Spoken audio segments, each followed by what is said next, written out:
അങ്ങനെ big boss വീടിനകത്തേക്ക് contestants ഔട്ടായി പോയവർ റീ എൻട്രി ചെയ്യാൻ പോവുകയാണ്. നാളെ മുതൽ ഫ്ലൈറ്റിൽ ഓരോരുത്തരായി ചെന്നൈയിൽ എത്തിത്തുടങ്ങും. മറ്റന്നാൾ മുതൽ വീടിനകത്ത് കയറി തുടങ്ങും. ആദ്യത്തെ ദിവസം കയറുന്നത് ആരൊക്കെയാണ് നമുക്കറിയാം. വീടിനകത്ത് നിൽക്കുന്നവർ ഒഴിച്ച് ബാക്കി 10-18 പേരുണ്ട് കയറാനായിട്ട്.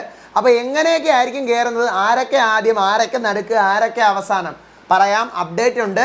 Welcome back to Ansif moonlight media. I'm Ansif. Video ആദ്യമായിട്ട് കാണുന്നവർ ചാനൽ സബ്സ്ക്രൈബ് ചെയ്യണം, ലൈക്ക് ചെയ്യണം, ഷെയർ ചെയ്യണം. നിങ്ങളുടെ അഭിപ്രായങ്ങൾ മസ്റ്റായിട്ട് താഴെ കമൻറ്റ് ചെയ്യണം. ഇതുപോലത്തെ എക്സ്ക്ലൂസീവ് ജെനുവിൻ ഫാസ്റ്റ് അപ്ഡേറ്റ്സിനായിട്ട് ഇപ്പം തന്നെ നമ്മുടെ പേജ് ഫോളോ ചെയ്യുകയും വേണം. അപ്പോൾ ഇപ്പം ഞാൻ ഒരു കണ്ടസ്റ്റൻറ്റിൻ്റെ കാര്യമാണ് അറിഞ്ഞത്, അത് ഞാൻ നിങ്ങളോട് പറയാം. ഞാൻ അറിയുന്ന മുറയ്ക്ക് അപ്ഡേറ്റ് ചെയ്തുകൊണ്ടേ ഇരിക്കാം. ഞാൻ അങ്ങോട്ടൊക്കെ ഉള്ളത് അറിഞ്ഞിട്ടുണ്ട്, പക്ഷെ അത് ഞാൻ അപ്ഡേറ്റ് ചെയ്ത് തരാം. ആദ്യം നാളെ ജാൻമണിക്ക് ഫ്ലൈറ്റ് ഉണ്ടെന്നാണ് അറിഞ്ഞത് ചെന്നൈയിലോട്ട്. നാളെ അപ്പം നാളെ ജാൻമണി ചെന്നൈയിലെത്തിയിട്ട് മറ്റന്നാൾ ബിഗ് ബോസ് വീടിനകത്തേ കയറും. അതായത് ഞായറാഴ്ച കയറും. അത് തിങ്കളാഴ്ചത്തെ എപ്പിസോഡിൻ്റെ ഷൂട്ട് നടക്കുന്ന ഡേ ആണ് ഈ ഞായറാഴ്ച. അപ്പോൾ ഈ ഞായറാഴ്ച കയറുന്നത് നമുക്ക് തിങ്കളാഴ്ച മൺഡേ എപ്പിസോഡിലും ലൈവിലും നമുക്ക് കാണാൻ പറ്റും.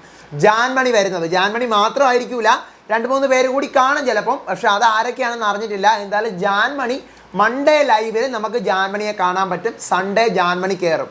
ഇനി 5 ദിവസം നിൽക്കുമോ എന്നുള്ളൊരു ക്വസ്റ്റ്യൻ ആണ് ഉള്ളത്. കാരണം എല്ലാവരും 17-ാം തീയതിയാണ് വരുന്നത്. നമ്മുടെ എന്താ പറയുക, ടോപ്പ് 5ൻ്റെ കാര്യം അറിയത്തില്ല, ബാക്കി പറയുന്ന പോകാൻ പോകുന്ന കണ്ടസ്റ്റൻസ് എല്ലാവരും 17-ാം തീയതി ഫിനാലെ കഴിഞ്ഞിട്ട് തൊട്ടടുത്ത ഡേ ആണ് തിരിച്ച് വരുന്നത്. അപ്പോൾ അതുകൊണ്ട് അവർക്ക് അവിടെ എത്ര ദിവസം അവർ ആ വീടിനകത്ത് ഉണ്ടാവും, എത്ര ദിവസം ഹോട്ടലിൽ സ്റ്റേ ആയിരിക്കും, അതൊന്നും അറിയത്തില്ല. എന്തായാലും മൺഡേ ജാൻമണി നമുക്ക് കാണാൻ പറ്റും. ചിലപ്പോൾ മൺഡേ മുതൽ ഫ്രൈഡേ വരെ ജാൻമണി 5 ദിവസം വീട്ടിൽ കാണും. കാരണം ഇവർക്ക് ബുദ്ധി ഉണ്ടെങ്കിൽ, മേക്കേഴ്സിന് ബുദ്ധി ഉണ്ടെങ്കിൽ 5 ദിവസവും നിർത്തും. വരുന്ന എല്ലാവരെയും ലാസ്റ്റ് ഡേ വരെ നിർത്തും. എന്നാലേ ഈ പറഞ്ഞ പോലെ കണ്ടന്റ് കിട്ടും.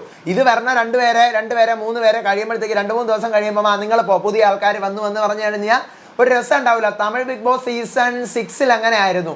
വന്ന് 2 ദിവസം കഴിയുമ്പോൾ അവരെ പറഞ്ഞു വിടും, എന്നിട്ട് വേറെ ആൾക്കാരൊക്കെ വരും. അപ്പോൾ അതത്ര രസമില്ല. എല്ലാവരും വേണം ആ വീട്ടിൽ. എല്ലാവരും വൈൽഡ് കാർഡ്സും തുടക്കത്തിൽ നിന്ന് ഔട്ടായി പോയവരും എല്ലാവരും ഉണ്ടെങ്കിലേ കാണാൻ ഒരു രസം ഉണ്ടാവുള്ളൂ. എന്തായാലും മൺഡേ ജാൻമണിയുടെ എൻട്രിയാണ്, നമുക്ക് കാണാൻ പറ്റും. മൺഡേ നാളെ ജാൻമണിയുടെ ഫ്ലൈറ്റ് ആണ്, മറ്റന്നാൾ ജാൻമണി വീട്ടിൽ കയറും. മൺഡേ നമുക്ക് കാണാൻ പറ്റും. ജാൻമണിയുടെ കാര്യമേ ഞാനിപ്പോൾ അറിഞ്ഞുള്ളൂ. ഇനി അടുത്ത് ഞാൻ ആരുടെയെങ്കിലും കാര്യം അറിയുമ്പോൾ ഒന്ന് അപ്ഡേറ്റ് ചെയ്യാം. മൺഡേ ആരൊക്കെയാണ് കംപ്ലീറ്റ് കയറുന്നത് എന്നുള്ള ഡീറ്റെയിൽസ് കിട്ടിയില്ല. അപ്പം ഞാൻ അടുത്ത അപ്ഡേറ്റോട് വരാം. ലൈവിനകത്ത് നടന്നുകൊണ്ടിരിക്കുന്ന സംഭവങ്ങളൊക്കെ നിങ്ങൾ കാണുന്നുണ്ടല്ലോ. പന്തേറ്, പിന്നെന്താ ക്യാച്ച് ആൻഡ് ക്യാച്ച്, ഇതൊക്കെ നടന്നുകൊണ്ടിരിക്കുകയാണ്. ടാസ്കിന് പുറത്ത് ബ്ലൈൻഡ്സ് ഇട്ടിട്ട് അവിടെ അതിൻ്റെ പരിപാടികളൊക്കെ നടക്കുന്നുണ്ട്. ഉടനെ ടാസ്ക് വരും, അതിൻ്റെ അപ്ഡേറ്റുകളായിട്ട് വരാം. ഇന്ന് ഗസ്റ്റ് ഉണ്ട്. ആ ഗസ്റ്റിൻ്റെ അപ്ഡേറ്റുകൾ എനിക്ക് ഇതുവരെയും കിട്ടിയിട്ടില്ല. ആ ഗസ്റ്റിൻ്റെ കാര്യങ്ങൾ അറിയുവാണെങ്കിൽ ഞാൻ അറിയിക്കാം. അടുത്ത വീഡിയോ ആയിട്ട് വരാം. അപ്പോൾ ഇതുപോലത്തെ എക്സ്ക്ലൂസീവ് അപ്ഡേറ്റ്സിനടുത്ത് തന്നെ പേജ് ഫോളോ ചെയ്യാൻ അടുത്ത വീഡിയോ ആയിട്ട് വരുന്നവരേവർക്കും ബൈ ആൻഡ് ടേക്ക് കെയർ.